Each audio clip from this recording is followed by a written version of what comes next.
Again, papaya. I'm having this papaya also because of the enzymes.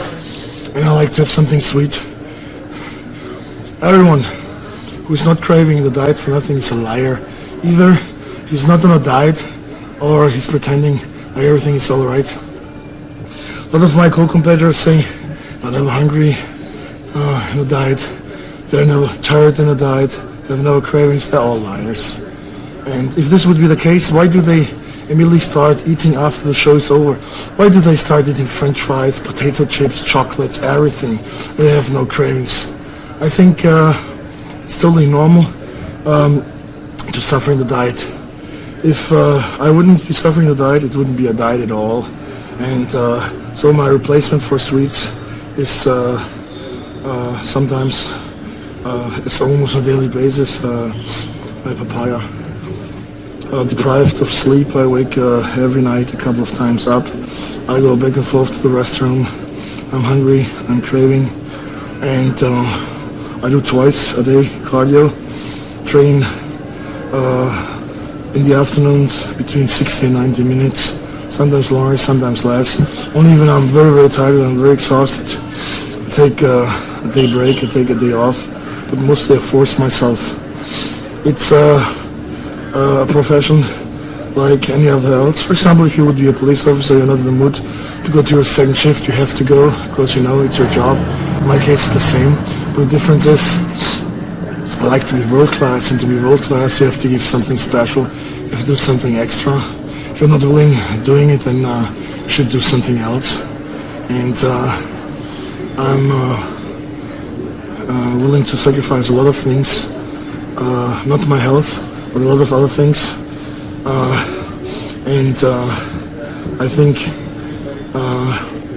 if you are a competitive bodybuilder and you have a kind of weird lifestyle, you can't make it. You have to pay your dues, you have to go to the gym. If it's rainy, if it's cold, if your girlfriend broke up with you or if your boyfriend broke up with you, you have to go to the gym. It's like, I'm giving all these examples, but it's like teeth brushing. You have to do it on a daily basis. Otherwise, there are no results coming. The other hard thing in bodybuilding is you train at least for 10 years, for a decade, before you can make any money.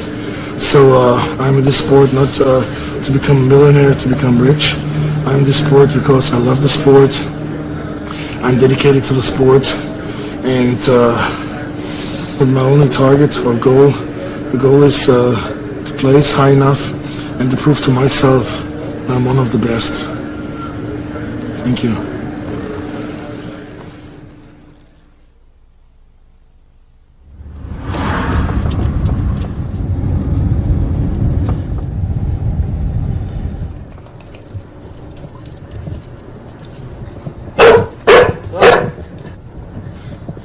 Come in. I expected you earlier, but my body weight is today. Here's the scale, if just to follow me here. 10 days out now, the Olympia. See, 292.6. 292.6. How much this is in kilos? How much? 131.6 kilos. It sounds heavy, but I have still 10 days time, and I think I'll be competing between 280 and 285 probably. This is my trophy from the Arnold Classic. I have still the trophy here because of two reasons. One reason is to motivate me for the upcoming Olympia. The other reason is to remind me how hard it is to achieve a top spot, place number 1. So it's a reminder, a good reminder. Midst I have here my 2 chicken breasts. And I have here my sweet potato or yams or whatever. And I have here onions, and I have here tomato in slices.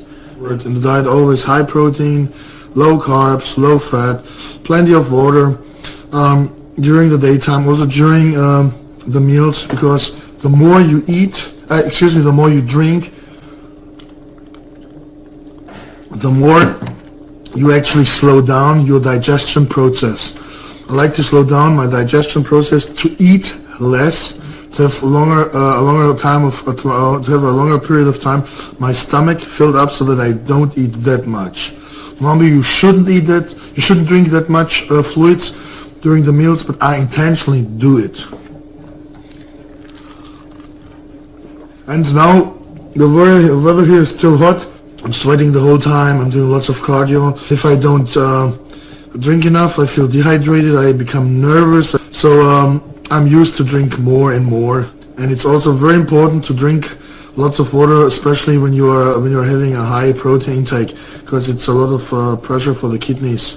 So to flush all the toxins out, you have to drink also lots of water. And right now, just water, just coffee, tea, no artificial sweetener, actually very plain, no spices here, no pepper, no salt, anyway, no sodium.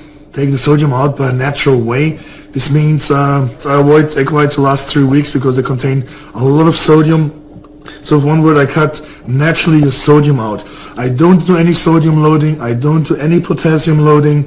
The closer I come to the show, the more I watch out what I'm eating, specifically regarding sodium. The less sodium I have in the food, the better it is, and the harder I become. I don't know if you remember 2.5 weeks ago when we had one of our last tapings in the gym, at Powerhouse Gym. I showed you how now I don't have any big amounts of fluid, you know, for sure. That's because the sodium goes out slowly, and I'm getting also harder here. You see this here? Cutting sodium out means also feeling weak, and the closer I come to the show, the more I feel weak. I would say the last 2 weeks are the hardest. It's very essential and important to train as heavy as possible. A lot of people asking, what does it mean heavy? Heavy means training in the rep range between 6 and I would say 8 reps per set. But in general, if it comes to the upper body, I would say 6-8 reps are pretty heavy. It depends on the recuperation time, depends on your biorhythm, it depends on your food intake, your sleeping habits, so it's always different. But in general, to put size on, you have to train heavy. Even in pre-contest time, you're supposed to train heavy. And if you feel very tired, then just skip a training day. Don't go to the gym, stay at home, recuperate, try to sleep, try to eat more to feel the very next day better. I think you should never train more than 2 or 3 days in a row. Otherwise, you think you are training intense, but you are not.